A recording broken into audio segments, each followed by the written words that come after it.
Alright, welcome back to another Embrace Destiny video, everyone. Thank you so much for clicking the link and joining us today. We are talking about Curse of Osiris, expansions, and continuing the conversation on the current state of Destiny 2. Now, before we go further, I just want to apologize. I'm not going to be showing off any Curse of Osiris footage here today. All of my files regarding that didn't really work out. So just enjoy some casual background footage here. Friend of mine and myself touring through different patrols and things and different public events while I continue this conversation. So, depending on your depending on how up to date you are on all things Destiny 2, you probably are aware that Curse of Osiris launched last week, and that another update is slated for today. Currently, Destiny 2 is offline while Bungie implements a bunch of changes, as well as addressing some comments and feedback that have been made by the community recently. So the short version is Curse of Osiris came out last week, Masterwork weapons and things are coming out this week, faction rallies, which was supposed to happen this week, is not happening. It's being pushed back. And presumably the Dawning is going to start today as well. I haven't really seen much mention of that personally, but it might just be in there considering it was mentioned a month or two ago. So, Curse of Osiris. Quick thoughts. I enjoyed it, but I see the problems that other people are pointing out. What does that mean? So, it was a short campaign. I mean, if you were, it was maybe a 3-hour campaign, and then if you want to add all of the content, including adventures, Lost Sector, some strikes, and I guess the raid layer. I haven't done the raid layer yet, but most of the content probably adds up to, I don't know, let's just say, even if we include the raid layer, let's say 7 hours of gameplay, which is generous, I think. Campaign's about 3. You add the other stuff other than the raid layer, it's maybe 5. And I'm accounting for 2 hours for the raid layer. So, short. But I mean, it was a $10 expansion, so, brevity is kind of the soul of wit here. The real problem that a lot of people have been having is not really the shallowness, the shortness, the concise, brief aspect of the expansion. It's more about a lot of the issues in the Eververse store and items and gearing up, and another issue that Bungie is actually addressing today, which is when the Curse of Osiris expansion came out, the most challenging, prestige, nightfall, and raid events became inaccessible to anybody who didn't have the expansion. Basically, what they did was they bumped up the normal mode of Nightfall to 300, and they made the prestige version, I don't know, 320 or 310 or something higher that only people with Curse of Osiris could do. Now, they recently they've addressed in a blog post you can check out on Bungie.net. Their idea for this was that whenever a new expansion comes out, they would make things more relevant to those players. Unfortunately, because of that, they basically excluded players who only had the base game. And while it's understandable that when you don't move to an expansion, you don't get any of the new things, it's not very reasonable to think that things are going to be removed from your game if you don't buy the expansion. And this is the issue that we're running into here. I mean, call it what you will, whether it's a Bungie or an Activision problem or both. There's just a disconnect here between a gaming experience and an experience meant to game you for money, putting it lightly. So yeah, they're actually addressing that change. I was really impressed that they put up Deej put out a couple of tweets last night, and then they put out a blog post explaining their philosophy behind it and saying that they're actually rolling it back. So now prestige events will be at 300, not 320 or whatever it is, and everybody will have access to these, and they're going to consider some option in the future for making these events more challenging and relevant for people with the current expansion, while still including those who only have the base game. Now, again, this comes back to a question that a lot of people ask, and maybe a little bit bitterly, is why didn't we just keep the same system as in Destiny 1? Now, I'm not exactly an expert here because I came into Destiny 1 quite late to the game. But basically, I remember at the end of Destiny 1, they had, 3 levels of Nightfall, or 3 levels of raiding. You had like normal, hard, and heroic, or something like that. This allowed players who wanted to go back and do the legacy version or whatever, starting with new characters again, or only had the base game, could access the content, and it was appropriately challenging for their maximum possible level. But then you had heroic versions, which are only available to those who had the expansions, and sometimes they came with alternate twists. Usually the Nightfalls or things would be revamped, to either feature more of the Taken for the Taken King, or for the Siva, during the Rise of Iron. However, with this change that they implemented this time, it not only locked players out, but players who did have the expansion didn't really find much was new. They added heroic strikes, which were basically just an increase in difficulty. I've heard some people comment that there were no changes at all, and I'm not entirely certain about that. I know that some of the heroic strikes that I did actually featured tanks that they would feature 1 tank per heroic strike that a player could grab and drive around. And that's a nice bonus. It's not really a big change, but it's something. And that leads to kind of another point concerning the entire Curse of Osiris expansion. It's not only shallow in terms of duration of like amount of content. It's shallow in its approach to that content. We were hyped up about Osiris. Anybody who didn't know anything about him just knew he was this weird, maybe time-traveling rebel of a guardian coming back. And anybody who really knew about the lore knew him to be a truly influential, interesting, different, bizarre, powerful guardian who's coming back could change the future of the... I mean, you may not know this, or maybe you do, but Osiris was at one point slated to become the next speaker. And he was Vanguard Commander. As they say in the game, he was Zavala before Zavala. And the Curse of Osiris gave us a brief glimpse into him, but our actual physical interaction with the character was less than a minute. And while the rest of the time we were interacting with versions of him, most people felt it could have gone further. Then you have the playable spaces. Mercury is not very big, and it only has one event, one public event, and 1 lost sector. And the Infinite Forest, while very interesting, can only be accessed through adventures and specific strikes or quests.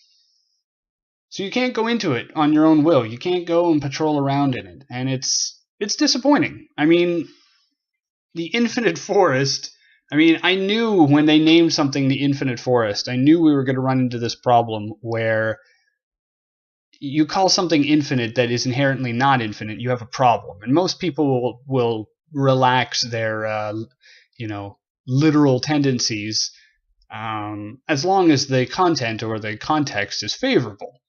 However, if you can't explore the Infinite Forest, it's only a strike-specific forest, and that is far less interesting.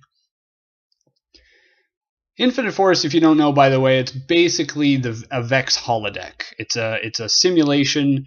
It's a giant planet, like Mercury-sized laboratory that is meant to test timelines. Basically, the Vex create different scenarios. They replicate all of the Vex and Vex, Cabal, Hive, Fallen. They recreate all of these races, and for the purpose of trying to understand different timelines. Basically the Vex are like a true robotic unit where they say, if X equals this, does Y equal success? And that's what the Infinite Forest is supposed to be. However, it's only available during those missions, as I stated, and when you do go into it, the whole point of the Infinite Forest is it's basically a pathway between the start between the entrance to the forest and the access to the mission or to the strike or to the boss. So a lot of players, you're supposed to move from creature to creature, pathway to pathway. You go to a door, you kill a specific guard, the door opens, you move on. But a lot of players are able to just run right by them. They just kill the one specific guard stopping the door, and they just run to the other end. And it's pretty common in video games, especially in Destiny, to just race by the content without even thinking about it. There's been some truly great content in Destiny that's been overlooked almost by most, just because the gameplay itself is so fun or the gunplay is so engaging. But that's not exactly what's happening here. It's just there's not a lot to do. There are items that you can find, collectible things like I think they're called simulation seeds. But you can find them on Mercury itself, so there's not really a reason to find them in the Infinite Forest. Plus, it's not like you can find region chests in a place that's supposed to randomly change every time you go into it.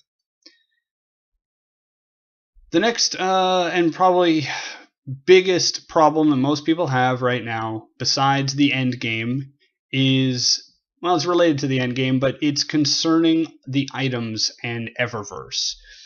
So as you probably know, Eververse is the in-game facility where you can earn, quote unquote, or physically actually buy items in the game. Basically, every time in Destiny 2, the way it works is every time you gain enough experience, you get an engram, and in the engram is a random thing from Eververse. You can also just pay money and buy engrams, which is still, I think, a very broken system because you're paying money to do a lottery. You're not paying to get that specific shader, ship, armor piece, what have you. You're paying to get a chance of getting it. And this was a problem a few years ago. They had something called the Festival of the Lost, which was basically their Halloween event. And people called it the Festival of the Cost because people were putting money into the game to try and get what they wanted, and all they kept getting were random engrams that did not give them what they wanted. So there's a lot of issues here, and a lot of people are losing faith in Destiny and Destiny 2 and Bungie, and I don't really blame them. I've been hearing a lot of conversation back and forth, and even when you remove a lot of the specifically negative but doesn't have a lot of context chatter out there, there's still a lot of excellent points as to why this is not an excellent game. And it's a little bit heartbreaking. I mean, this is my favorite game right now. This is my main and only game. I have other games, but I'm not really playing them, and I really enjoy the potential of Destiny 2, and I hope that they work on it. Now, I have to tell you, I am a more optimistic person than most. I frown a lot in real life, but I still hope for the best, and I'm doing so here. And some of you out there have reached your limit, and you're not going to be playing anymore, and you're not going to be able to have the time or the desire to hear positive points about this game, and that's fine. I'm sorry that it didn't live up to your expectations, and I hope that whatever you end up moving on to is bigger and better for you. For those who are making content based on this game and they find, that's a difficult experience because they don't favor the game anymore, or their viewership doesn't. Again, I'm sorry, and I hope that you're able to move on to something bigger and better. For me, I'm going to keep playing this game. I'm still enjoying it, and I'm hopeful for the future. Bungie has stated numerous times that they want to improve their communication, and they want to improve their interaction with the community, and that they want to improve their game.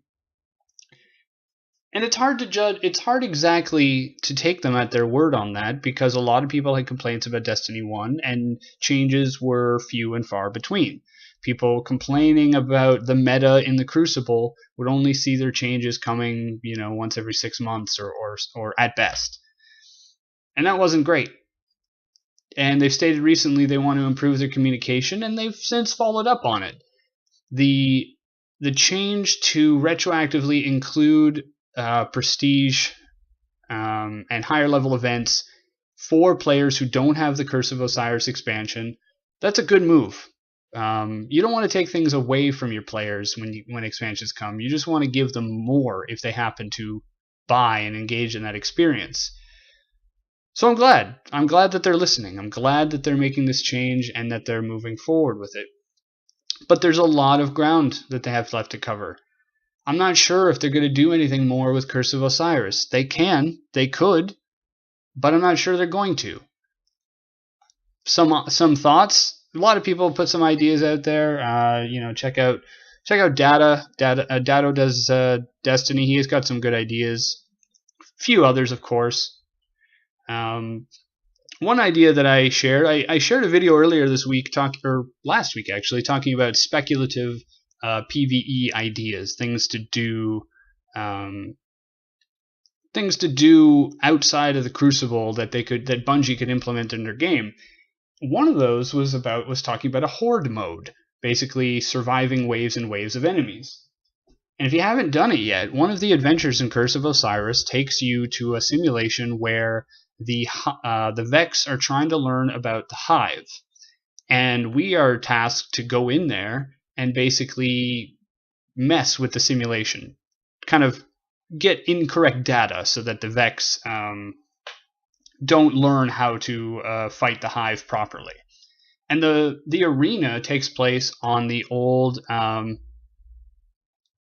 like ancient Mercury that's been terraformed by the Traveler, and there's this large kind of circular area that's surrounded by these pathways, and the Hive, they zone in on their ships and they come and they storm you, and you have to keep them away from your ghost while he messes with the simulation.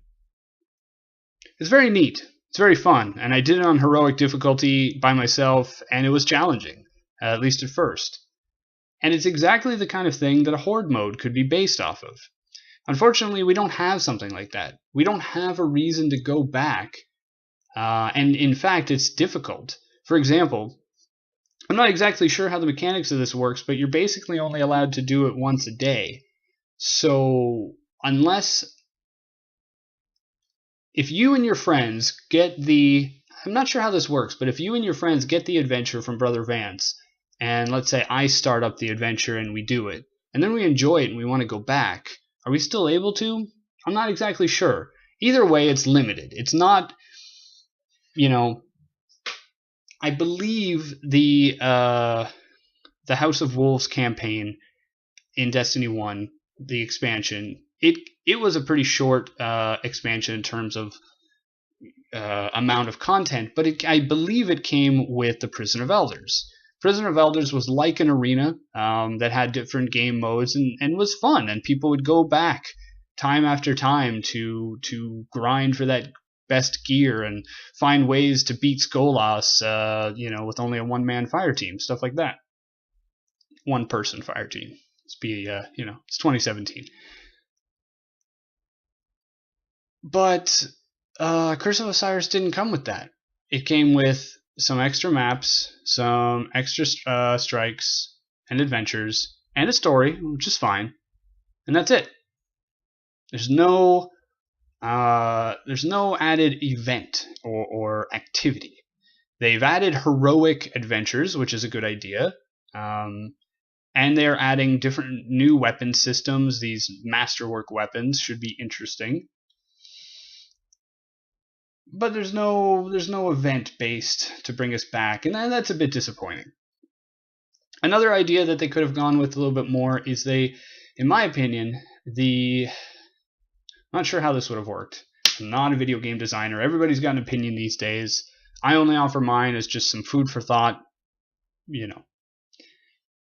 One thing they could have done maybe is make the Infinite Forest. Make it connected to Mercury and make it patrollable and accessible by only, what is the limit for an instance of a world? 16 players? Is it 24 in the tower or something like that? Make it available that way. However, they say it's not procedurally generated, but they know that it's specifically randomly generated. Kind of like, It's not a box of 100 tiles that the computer just chooses from. It's 5 boxes of 20 tiles that are set and laid out. 20 tiles each. Math works, yeah. Anyway. So what if it was a patrollable space that when you first open it, the only thing that's available is the first tile.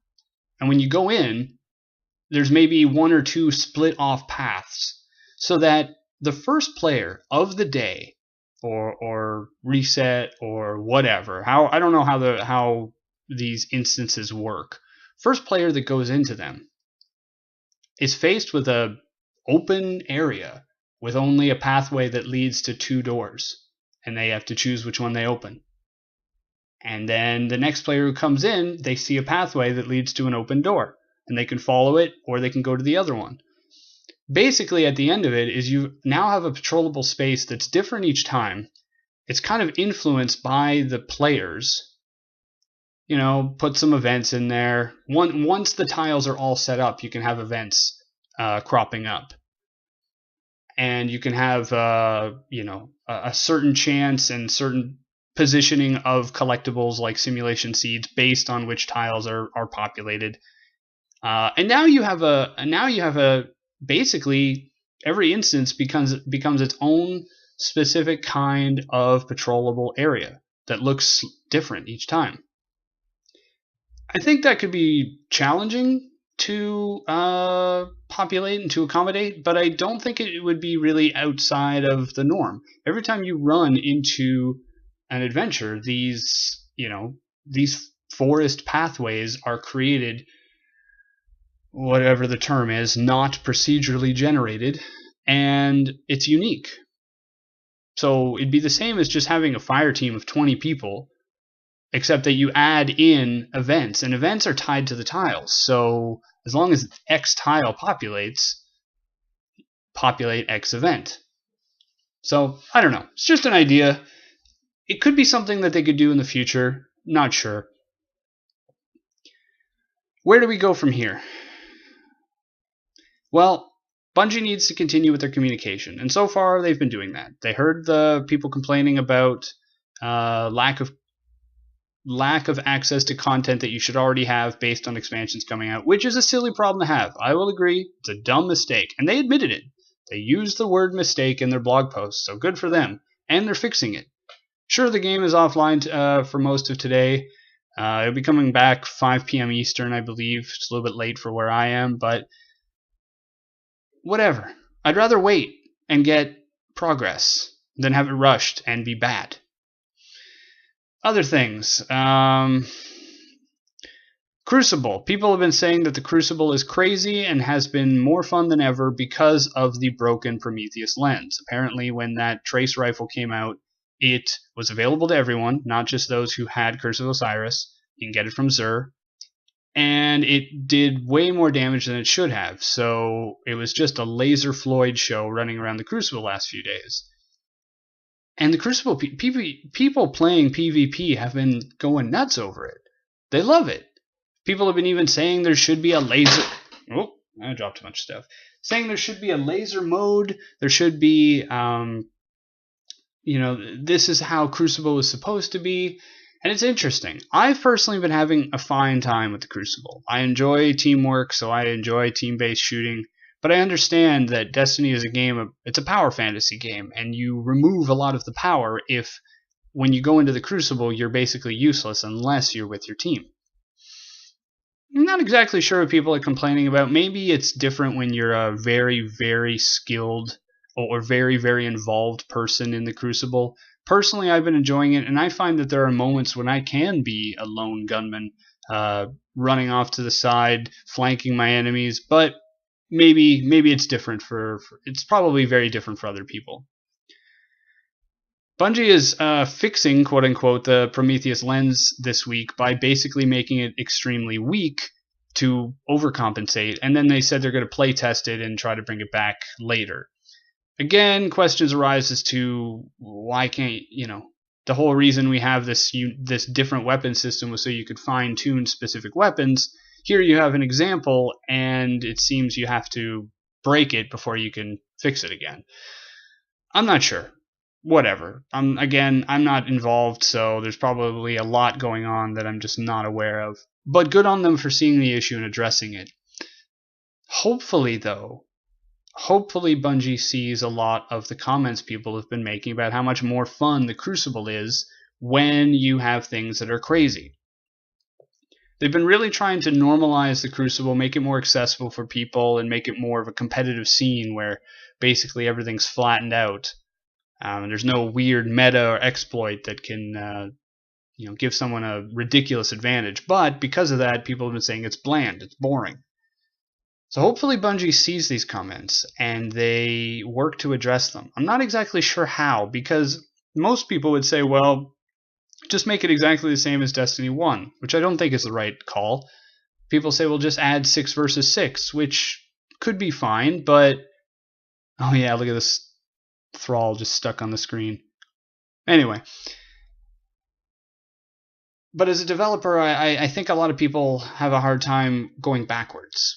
They don't want to admit that progress is not being made. Sometimes that's good, sometimes it's bad.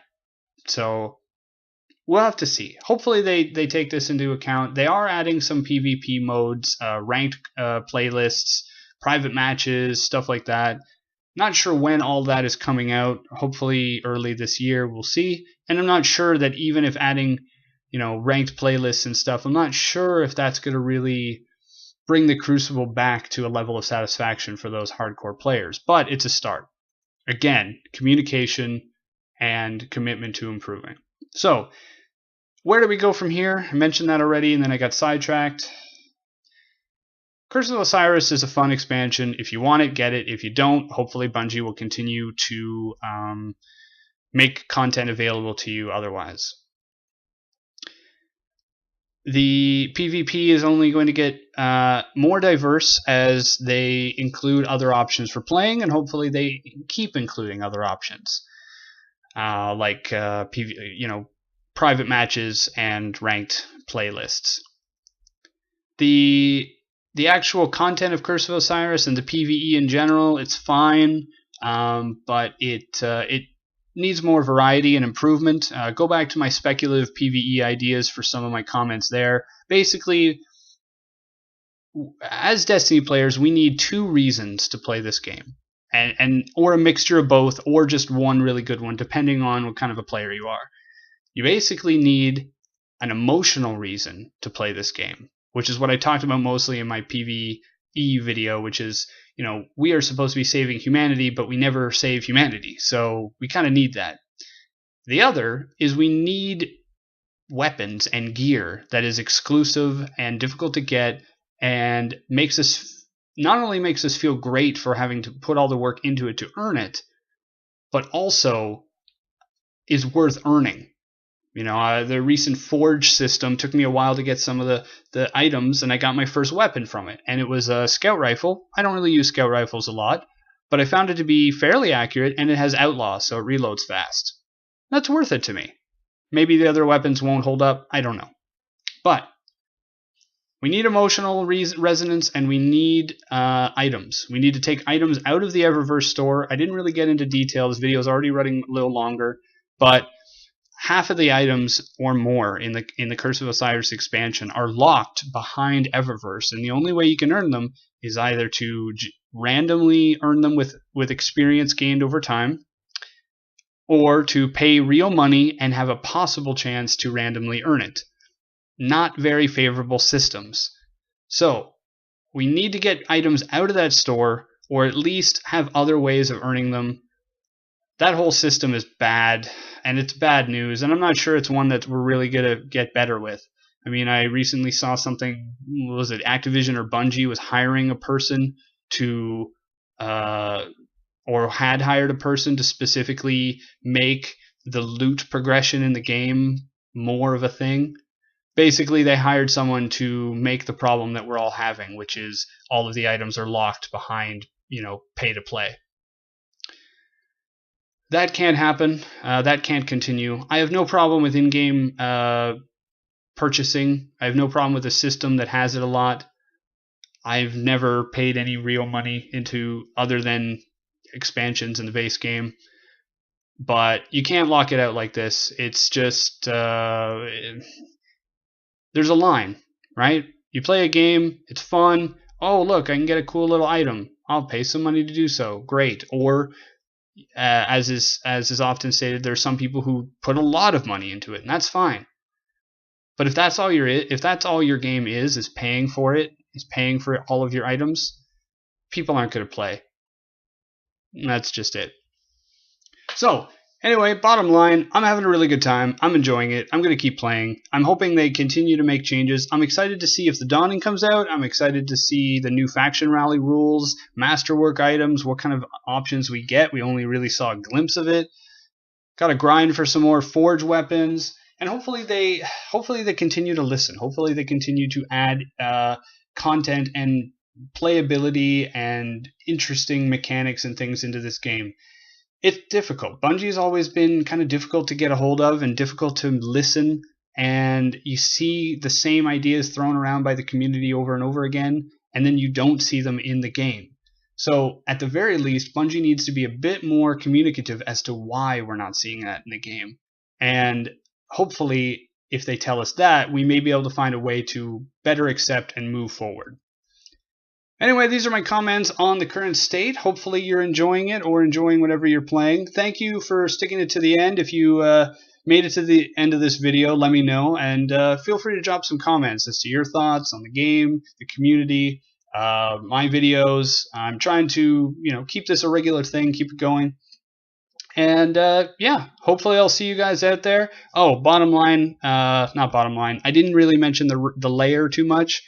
Everybody's been talking really positive things about the raid lair. I haven't had a chance to play it myself, but I'm really looking forward to. So if you do that, hope you find a good team and I hope you get through it. Thank you all very much for watching and listening, and I will see you all out there. Bye now.